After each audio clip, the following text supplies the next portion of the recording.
Is it text or texted? That's a stumper, huh? Yeah, texted. Texted. I texted. I think it's, past tense is texted. It's like a caramel type thing, or sherbet. Like I think they're spelled differently, but you just say it wrong. Wait. Who says sherbet? Nobody says sherbet. That's how it's spelled. Yeah, but nobody says sherbet. But that's how it's spelled. So that's why I'm saying texted. If you write the past tense word of text, it's texted.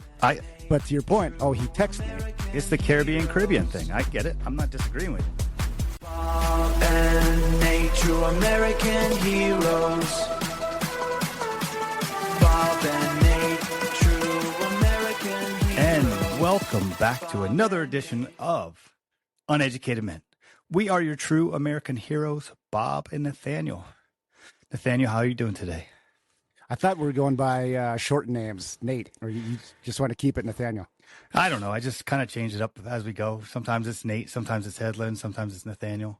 Unless you have anything else you like to go by. I go by T-Bone every once in a while. So, I think it's Nathaniel every single time, but it doesn't matter. We'll continue to go. What would you like me to call you? No, it's fine. You can mix it up. Well, this is our Memorial Day edition of Uneducated Men. We like to take a look back at the last show, and I love that we take accountability. I think there's an accountability problem in America. So we look back for the things that we did wrong. Some of it's from feedback that we get or comments. And point out something that we've done wrong when it's called Uneducated Men now. I guess the educated people. Fair enough. All right. Well, this one, like I said, we take accountability. This one here is 100% on you, my friend. We were talking about Colombia, and we made all the jokes about Colombia, and the hot chick from Modern Family is Colombian, and Colombian this and Colombian that. And the country that we meant to talk about was Venezuela. How's that fall on me? Well, here's how. I am dyslexic. That means I jumble up things that are next to each other, words, sometimes letters, sometimes numbers, sometimes countries. They border each other. So when I say Colombia, that's where you, the voice of reason, the strong Minnesota man says, "Oh, hey, sorry there, Bob. I think you meant to say Venezuela." And I go, "Oh, yeah, okay." That didn't happen. We just went right with it. And half the show was based upon a lie. All right. Well, being the person without any disabilities, I guess I will own up to that and take full blame. But I don't think I had the context of the Alberta and Venezuela thing coming in to this conversation. My bad. Okay. Listen, I love that you take the responsibility for it. Yep. I also said that the Gulf of America was on Colombia. That's incorrect. It is the Caribbean or Caribbean. Which one do you think that is? Caribbean. But it's Pirates of the Caribbean. I think it's Pirates of the Caribbean. Potato, my friend. Okay. Very It's true. all the same. Anyway, so those are the couple of things that we got wrong. It was kind of a big thing. We also talked about the history of the word drug. You had brought that up. I had said I think it was rooted in Latin. Turns out that is not the case. It is an old English word that comes from the word drugi, which means dry goods. In America, drugs weren't perceived as bad until the turn of the century. As a matter of fact, drugs weren't illegal until 1909 when they made opium illegal. And by 1920, all of the drugs that you have today were basically made illegal. But before then, you would just go into your corner store and buy heroin or morphine or probably not Oxycontin. I don't think that was around back then. But that's why it's called a drugstore. And all the droogies that take them. That's how that goes. So we are dropping knowledge right here in the beginning of the episode. Now, you talked about people that, who would correct us. We have a couple reviews, some 5-star reviews. So thank you for the 5-star reviewers. One of them came from a gentleman named Chris Outlaw. Obviously, that is a made-up name. However, he said that we are two friends with great banter. Mr. Outlaw obviously does not know us, because if he knew us, he'd know that we are not friends. We are competitors in this game of life, and right now I am clearly the champion. The one with dyslexia. That's correct. All right. So champion in your mind means winner or a line of clothing? Clearly the winner in this game called life. Christopher Outlaw, that sounds like a guy that sits at a Vegas pool all summer looking at hot cocktail waitresses. Or cabana servers, male. Yeah. We had another commenter, a guy named Eric Salazar. I actually know Eric. He's a great guy. He's made a fortune selling little pee cups, like the cups that you go into the doctor and pee into. Okay. He's made a ton of money in that, and that's why we call him Little Eric Pee. Well, we call him Little Eric Pee for other reasons, but.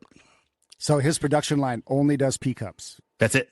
He just goes in and says, "Hey, can I sell you the 10,000 pee cups?" And the doctor's like, "Yeah." Made a fortune. Huh. You'd think you could branch off in making Dixie cups. Oh, that wasn't too bad. Not bad. Anyway, we talked about Tiger Woods, where we mentioned that, him coming off of the pills would have a good or bad effect similar to Barry Bonds coming off the roids. And he brought up correctly that since Tiger Woods stopped seeing all his mistresses and went to sex addiction, he has only won one major since. So 14 before, one after, saying that the sex addiction was his real steroids. What are your thoughts on that? Can't disagree. I mean, if you were to come back to Vegas for a weekend and win another major or a tournament in general, one would have to say that is a performance-enhancing drug. Yeah, it seems like ever since he got off the strains, he just can't hit the ball as well. This man, Tiger, and I like Tiger Woods, and I'm not, but that he's never been without a girlfriend. Like, he's got some codependency issues, in my opinion. Like, he's every day he's got a different one. He's been around with Trump Jr.'s wife for some time now, right? But it's since his divorce. He was divorced, and then he was like one girlfriend right after another. So here's the question I have for you. In our first episode, we talked about Mike Vrabel going to counseling. We said that, why do married men cheat? It's because they don't want to lose their kids or their money. Here you had Tiger Woods, who got busted. He went away for 6 weeks to sex addiction counseling, and eventually he ended up losing his wife, paying $110 million.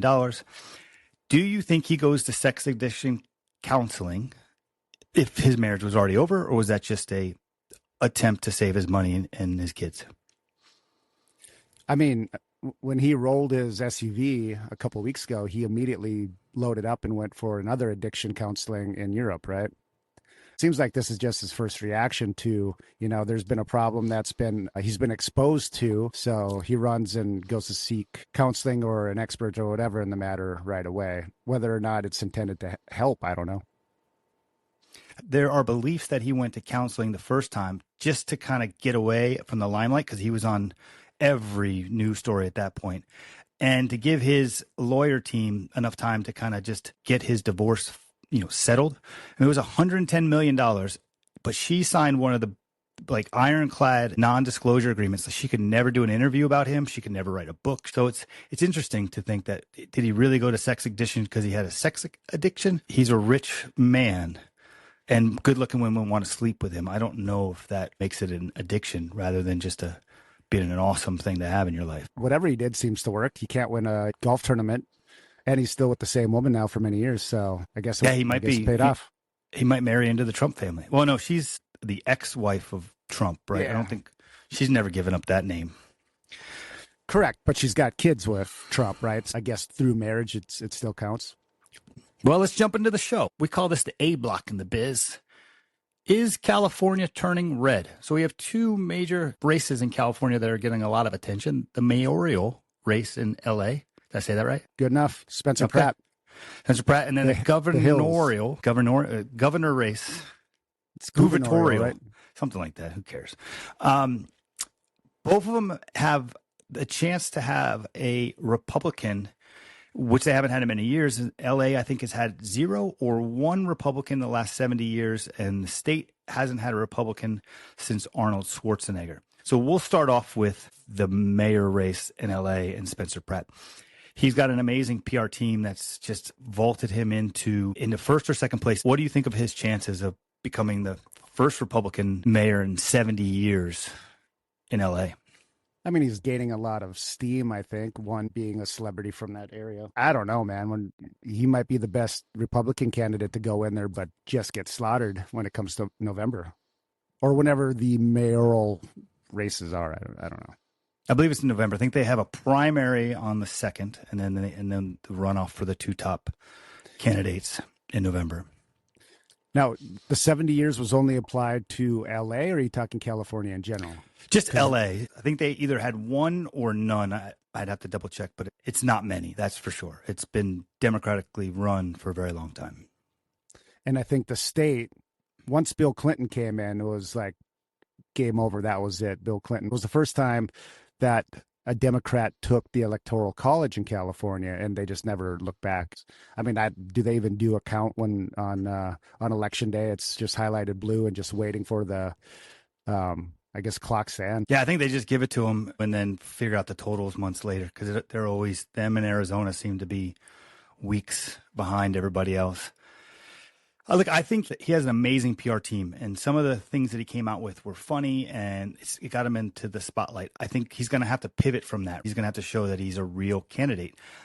I think he reminds me a lot of Donald Trump when he first announced back in 2015. I want to play you a clip, and this is from 2015, before the election had taken place. This clip from Bill Maher. This, at the time, was one of the far left-leaning shows that there was. And which Republican candidate has the best chance of winning the general election? Of the declared ones right now, Donald Trump.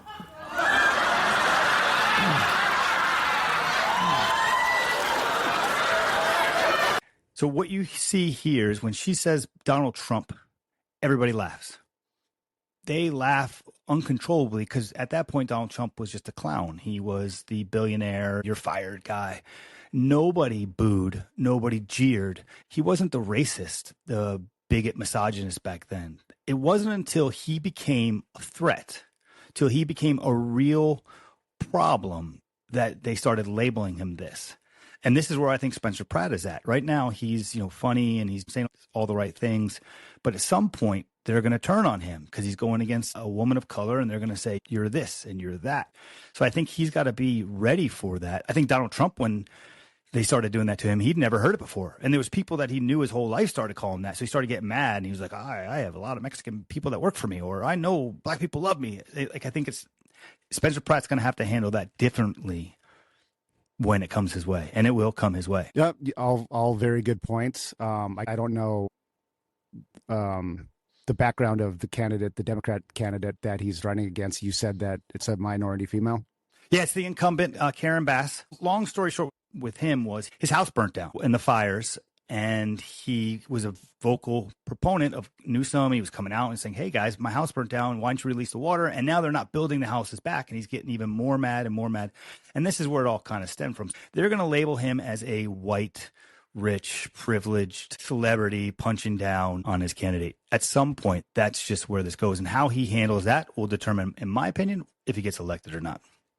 And I think the majority, the silent majority, we're just sick of listening to people make excuses using race, creed, transsexual, not transsexual, whatever. He'll have an easier time than Trump did 4 years ago because we've kind of washed out a lot of those Democratic mindsets and the blue hairs arguments. I think he'll have an easier time, but yeah, he'll struggle. And again, he's got to collect more votes than Hearst. There's a lot of people that all you have to do is mention the word Republican, and people will go to the booth just to vote against you. The Democratic machine that is California is strong, and the unions are powerful.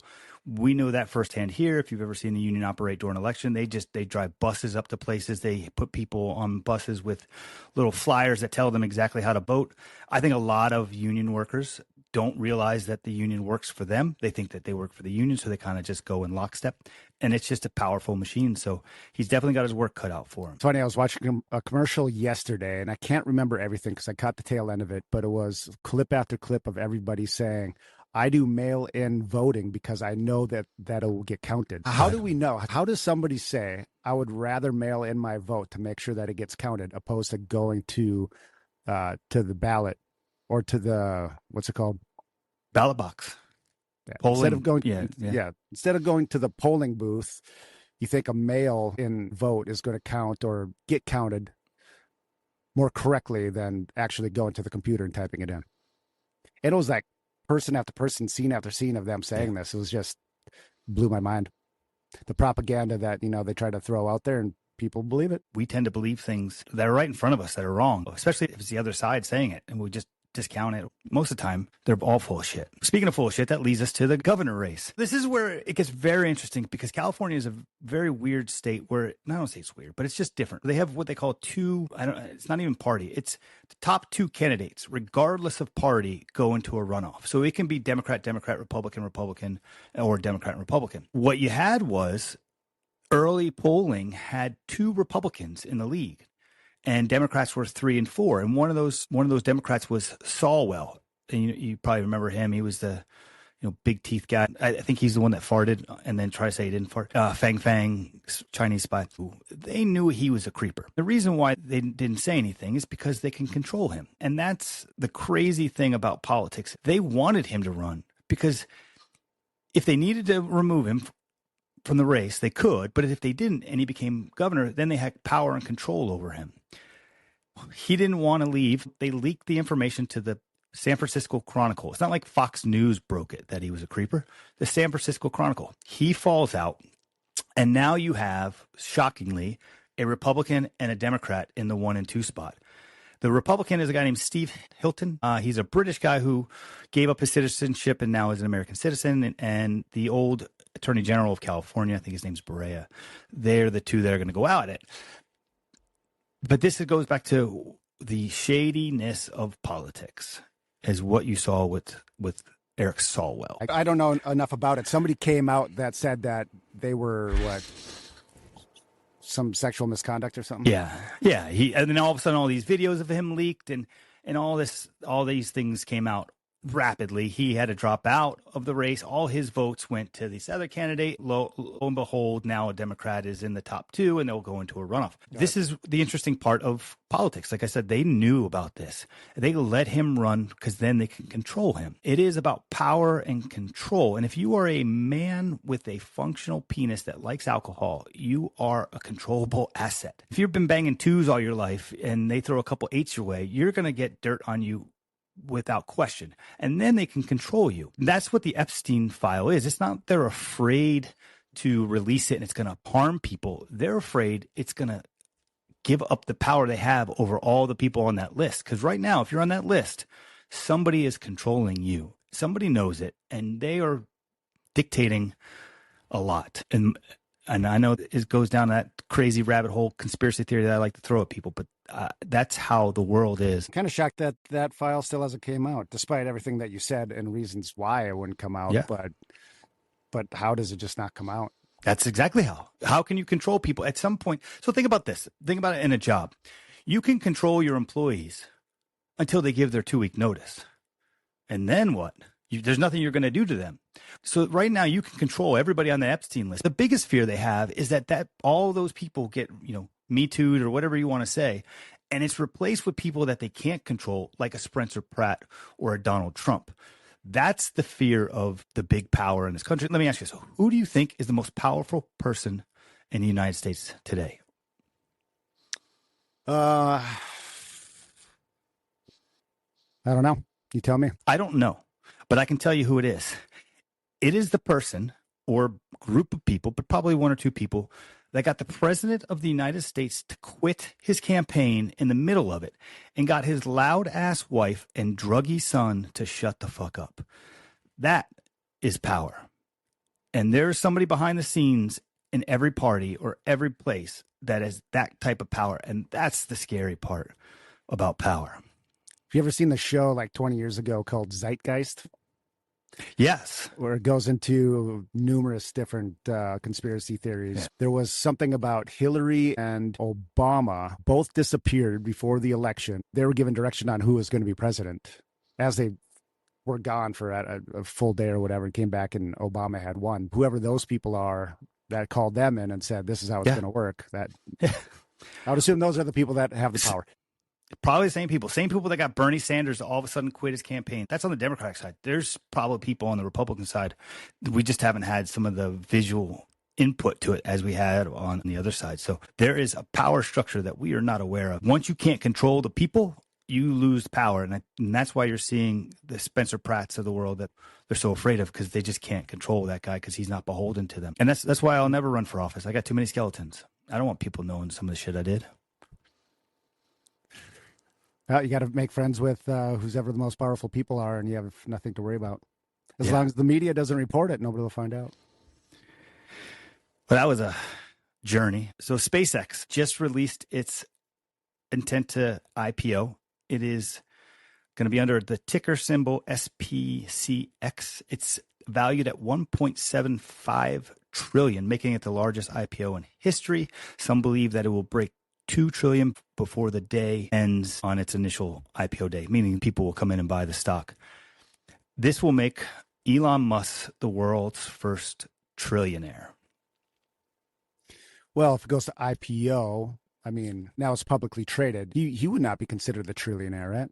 He's going to keep 85% of the voting rights. He's going to have a large share. So same thing with it's what their valuations are. He doesn't have $1 trillion, but he's going to own enough of Tesla and enough of SpaceX. Now, SpaceX is interesting because it's 4 major companies. It's Starlink, the SpaceX, the rockets that actually go up. It is now XAI, which has some huge movement in the last couple of weeks with Anthropic, huge deals with them, I think for $16 billion a year. And then it's also Twitter. So it's 4 companies rolled into one. And there's also a belief that at some point it will merge with Tesla, and Tesla will then be this all-encompassing, huge, most powerful company in the world until the Democrats take control and break it up. That'd be kind of cool, driving a Tesla to the moon. I don't think you could drive a Tesla to the moon. Well, when it's all one company, I'm sure he'll figure it out. He's gonna. There is talks of building things on the moon because the moon has so much raw materials, and from my understanding, it's easier to ship from the moon because there's no gravity. You just send it straight down than there is like to ship across the world or something. Like you just wait to a certain time and you push the cargo ship off the moon. I'm sure there's a couple processes in there we're not talking about, but we'll see gravel pits on the moon. What's your thought of Elon Musk and him becoming the world's first trillionaire? Great for him. Wasn't born American, but he's definitely a patriot, and glad to see the good guys win sometimes. I don't care about how much money somebody else has. Like it just, somebody's a billionaire or a trillionaire, it doesn't bother me. Like live your life. As long as you're not taking the money from me, then what do I care? I think Elon Musk will go down as one of the greatest humans for society, like a Da Vinci style guy, for what he's just been able to accomplish. And I think his greatest accomplishment of all the things he's going to do and maybe get into Mars, whatever he's going to do, was buying Twitter. I think that changed the trajectory of America because we were in a place that was pretty dark before he took over. President Trump was banned from Twitter for saying, "I will not be at the inauguration." That was his last tweet. People was like, "Oh, he's giving coded messages." Like, Trump doesn't give coded messages. He just tells you what he wants. We were in a place where we were being censored. They were shutting down things that they disagreed with. If you said that COVID came from a lab, they shut you down. If you said natural immunity was better than the shot, they shut you down. If you said the shot was harming people, they shut you down. He came in and bought that and changed all that. I think is going to be one of those things where you look at point in time, and that's going to be where we moved away from censorship for the foreseeable future. As childish as the left is, I'm pretty shocked that a lot of them still use X daily. I think they use something called Blue Sky. AOC's not on X. She uses Blue Sky. I think there's Blue Sky is like the left X. And then they're still on there because they still want to reach people. Once Elon bought it, I thought for sure it was going to fold, but it's held strong. When you started talking about his greatest accomplishment, I thought you were going to go to hosting SNL because that was some pretty funny stuff too. He's a character. We're not going to drive cars because of him. You and I may be able to go into space at some point because of him, or the Amazon guy. He's building stuff too, Blue Origin. We may see a man on Mars in our lifetime. And that'll probably be because of him. I think he will go down as one of the most influential humans in our generation. We talk about Rockefeller and oil. He's that guy for us. He'll be in the and we history get to book. live with it. Yeah. All right. I'd like to talk to you about some things that I've been noticing recently. Things that 5 years ago, 10 years ago were acceptable. And now when it happens, they're just taboo. It's sometimes you see this, you're like, whoa, what's going on? What's up with this? Give you some examples. Phone calls. I hate phone calls. I like, why are you calling me? Just shoot me a text. And then if you want me to call you, say, hey, call me. Or do you have time to chat? Like when I was a kid, the phone would ring and you would run to it. You would fight to answer it. It was like, I'll get it. I got it. And then you'd be like, hello. You were so excited. My dad used to get so mad at the phone, especially if they called during dinner or after 9 p.m. He'd always get mad with like a question. It was always like, who was calling? Don't they know what time it is? What time do they have dinner? It's 6:30. Don't they know the Conlins have dinner at 6:30? And God forbid somebody called after 9 o'clock and he was like, please don't be one of my friends. Please don't be one of my friends. My dad would just, sounds like that scene from Wolf of Wall Street with Mad Max, which is by far the funniest scene to me too, because I'd act the same way. So, do you know what I'm talking about? No. So he was watching a show and somebody called. It's like, who in the hell would call me at this time? Yeah. Answers the phone. He's like, hello. Long time ago, we got cell phones, and cell phones changed everything. I don't have a house phone. I don't even know anybody that has a house phone. When I first got a cell phone, I used to download ringtones. Everybody had to have like the coolest ringtone. You had like the Darth Vader ringtone for this person, or somebody had a ringtone for that person. And now if you hear a phone go off with a ringtone, it's like, whoa, hey, buddy. What's going on here? Why do you got that ringtone going? Do you not know how to silence the phone? So my brain goes into a tizzy with any repeating sounds. And you know that, of course, from our time working together and hiding a bunch of cell phones in my office and calling nonstop. One of the texts that get me, though, and I never respond to it, is when somebody texts you the words, call me. And my response will be, are your fingers broken? Like, why don't you just call me? Yeah. But we just said not to do that a minute ago. Understood. But now you're telling me to call you. Let me ask you this. Is it text or texted?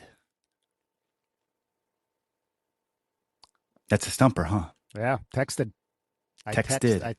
I think it's, past tense is texted. Anyway, we're getting off this subject. You know what else I hate? I hate when my doorbell rings. It's like a caramel caramel type thing, or sherbet. Like, I think they're spelled differently, but you just say it wrong. Wait. Who says sherbet? Nobody says sherbet. That's how it's spelled. Yeah, but nobody says sherbet. But that's how it's spelled. So that's why I'm saying texted. If you write the past tense word of text, it's texted. But to your point, he texted me. It's the Caribbean thing. I get it. I'm not disagreeing with you. Let me go back to the doorbell. I can't stand when the doorbell rings. You know who pisses me off most with the doorbell is the Amazon guy. He hits the doorbell and then he runs away. You don't need to ring the doorbell, Amazon guy.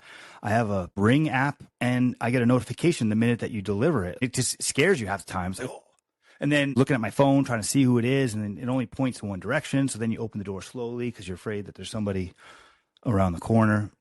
Maybe I'm a little bit of a sissy, but I don't think all people are as tech advanced as you are. There's old Alice Johnson that doesn't have a cell phone yet that probably relies. Well, then how is she getting Amazon orders? No, I'm stumped. I don't know. Smoking in public, especially indoors. Somebody lights up in Vegas is a little different, but God forbid somebody lights up in a restaurant, people absolutely lose their mind. There used to be a smoking section. My mom smoked. We have to sit in the smoking section. Now somebody lights up and it's like,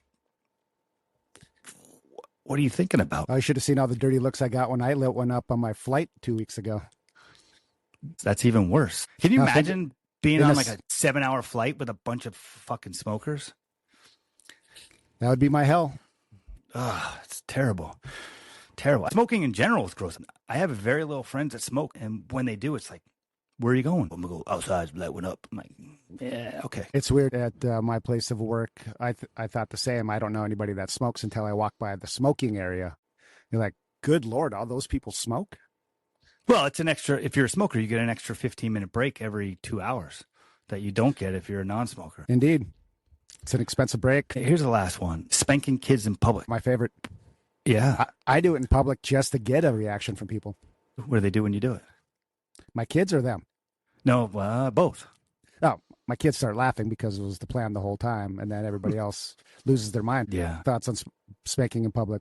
I mean, I got spanked all the time in public when I was growing up. I think now if you see it, people will be mortified. I've never spanked my kids. My parents, I had to pick out my own belt to get whipped with. I grew up in the South where they had something called a switch, where kids had to go to the tree and pick a branch and then bring it back to their parents. The parents would whip them with the switch. Now somebody's calling the police if you spank a kid. Yeah, the switches were cool until Adrian Peterson did it, and then we couldn't do it anymore. I haven't spanked my kids. I think spanking kids has gone away. I know that I got spanked. I know my dad got spanked. In my elementary school in Florida, the principal used to paddle you. if you got in trouble. You would go to his office and he would spank you with this wooden paddle that he generally had hanging up behind his desk. That shit won't fly today. Like, you spank somebody else's kid. You can't even spank your own kid. Imagine trying to spank somebody else's. Just think if you're like closet gay in high school and you like to get spanked, you just be causing a ruckus just to get sent to the principal's office. Explains all your wealth. So let's talk about Canada. Yeah, that was a good one. That was a zinger. Canada sucks because it's cold. All right, Canada. Love talking about Canada. So last podcast, we talked about Nick Taylor probably not living in Canada. I did some research. Turns out he is a proud Canadian half of the year and lives in Scottsdale the other half. So we were half wrong, half right. I will say, if you can live in Scottsdale for half the year and not have to deal with the summers, more power to you. I'm sure Canada is beautiful in June and Scottsdale is awful. So when he's on the PGA Tour is when he technically lives in Canada? So he probably spends very little time there. So I think we were right. He might have an address there, but he's traveling the globe in the summertime hitting tournaments. I mean, if you can choose Scottsdale in the winter or Canada in the winter, I don't think anybody is choosing And that's Canada. what I mean. Yeah. So he probably spends very little time there. One thing I wanted to ask you, because you grew up so close to the Canadian border that you are borderline Canadian cousin. Why do they put a E or a Y at the end of everything? Think of hockey. And the goaltender is called a goalie. And the ice is cleaned by a Zamboni. And if your name is Jones, they call you Jonesy. If your name is Smith, they call you Smitty. The cops are called Monties. And even their currency is called a Looney or a Toonie, which I guess is named after the Looney Tunes. Because everybody looks like Elmer Fudd. That was supposed to be my joke. So it is the loony because there is a loon on the front of the coin. So hence the loonies. The toonie gets a little bit more simple. I couldn't tell you what's on the coin, but because it's worth $2, it is a toonie. So on the coin, they put a picture of AOC. Touche, yes. Okay. But no, I think it's the hockey players that kind of started that trend. Now, the people that I grew up around, I don't think were like that. But then if you watch the show Letterkenny, to where there's the 2-star hockey players, it is a lot of E's at the end of everything. So yeah, it's just part of the culture. What's a loon for those that are not Canadian? A loon is a aquatic bird that can dive under the surface of the water to go catch fish and whatnot. So you'll be sitting there on the fishing boat, just chilling, coming into dusk, and you'll see this black bird floating on the water, and all of a sudden, bloop, it's gone. They have a bird and a leaf is on their currency. Quite the exciting country, isn't it? It's just riveting. So the Montreal Canadiens, last time we talked, they were going to a Game 7. Those fuckers won. They are now tied 1-1 with the Carolina Hurricanes. Vegas Golden Knights are taking a 3-0 lead on the Colorado Avalanche, which I think we both thought was the best team, or they actually were the best team. They were the President's Cup winner, and they had some of the best players. What do you think are the chances of a VGK, our hometown, and Montreal Canadiens making it to the Stanley Cup? I mean, Vegas is in a pretty good spot now, being they have to win one more game. This past game was kind of a shocker yesterday. In fact, I lost on my bet there, having the Avs on the puck line and losing their 3-0 lead. But Montreal making it past Carolina would be probably a bigger feat than beating the VGK in the Stanley Cup Finals. But it's not impossible for Canadian teams to make it to the finals. It isn't impossible for them to win the finals. I think they have a very low chance of beating the Golden Knights in the Stanley Cup Finals. I hope that's true, because this would be an awful podcast if they actually do win. We'll have to start talking about Canada in positive ways, which I'd really like to not do. We might have to bring one of our Canadian friends on here to eat a little crow. Anyway, well, let's get to that if that ever happens. It's funny you say that, because the VGK last night went off as a home dog, being up 2-0. They were plus money. When I was driving back into town, I was in Arizona. They were down 3-0, and I was like, "Oh, I want to get in on, maybe just throw a little money on them to come back." And by the time I got into Nevada, it was 2-3, and they just scored the third, and I was like, "Fuck." So there was really no value at that point because I did hit my bet last week. So I had some money. Well, that's when you call up your good old buddy Nathaniel and give me your account number so I can make that bet for you. Yeah, I don't want to give you any of my passwords for anything. A little fact check for you. Last week, we talked a little bit about the Buccaneers and we talked about the Vikings. They'll be playing week 3 in Tampa. We will be there, of course. So if anybody wants to come say hello. I said that they hadn't won in the last 10 meetings. I was wrong.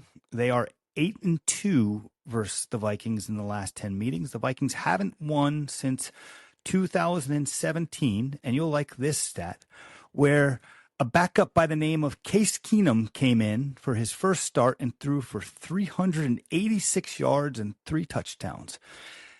That was the last time that the Bucs won, and that was the last time Case Keenum looked good. Now's the last time the Vikings won a game in the playoffs. Actually, it was the second to last time the Vikings won a playoff game. Was that season? Kirk Cousins has 1 win, right? Correct, yeah. Also against the Saints. I think there was a chance he could have had another one, but then I think it was Blair Walsh missed like a 5-foot field goal against. That was long before Kirk Cousins. Was it? Yeah. That's a brutal way to lose a game. Yeah. I mean, it was. I had to eat a lot of crow on that one. I had to wear a Seahawks tie to work for like 2 months. I do remember that tie. It looked good on you. We talked a little bit about this in the last podcast, but Nathaniel, or Nate for short, goes by the moniker, the WNBA Horse Whisperer, because he is known for making lots of WNBA bets. He is actually pretty good on the WNBA, hence the name. So, Horse Whisperer, what do you got for us this week? Anything? So I did win a couple bets, I want to say 2 days ago. I had the LA Sparks getting 7.5 versus Vegas, which covered. And then I'm blanking the other one. But yeah, WNBA off to a great start. I believe the Minnesota Lynx are in first place right now. Yeah, Well, you'll have to edit all of this because I have zero. Just making it up as you go? Yeah. Okay. I'm 100% not editing it. I'm keeping it in. The Minnesota Lynx and the Vegas team are both, I think, in the top spots. But no, it's been tough handicapping because the dogs have been covering the spread. But yeah, next episode I'll give our fans a for sure headlock on WNBA betting. Perfect. Any other bets you got going on today? We have the Knicks and the Cavs, and I believe the Knicks are -2.5. Yeah, which I will probably pop the Knicks. They are the best team in the East. They are, in the last 10 games, they are not just the best team in the East. They are the best team in the history of the NBA over a 10-game stretch or something crazy like that offensively. They haven't missed shots. It's pretty crazy. I would look at the other side of that. I think Cleveland wins a game. It's either they get absolutely blown out or they come out and show that we're going to make our $50 million before they jettison off to the Caribbean for some vacation time. Yep. Put your money where you'd like to. I will be taking the Knicks. And then we also have Montreal and Carolina's game tonight as well, where I think Montreal, back to our conversation, they could get past Carolina to lose in the Stanley Cup Finals, but I highly doubt it. So I will be taking the chalk and betting Carolina.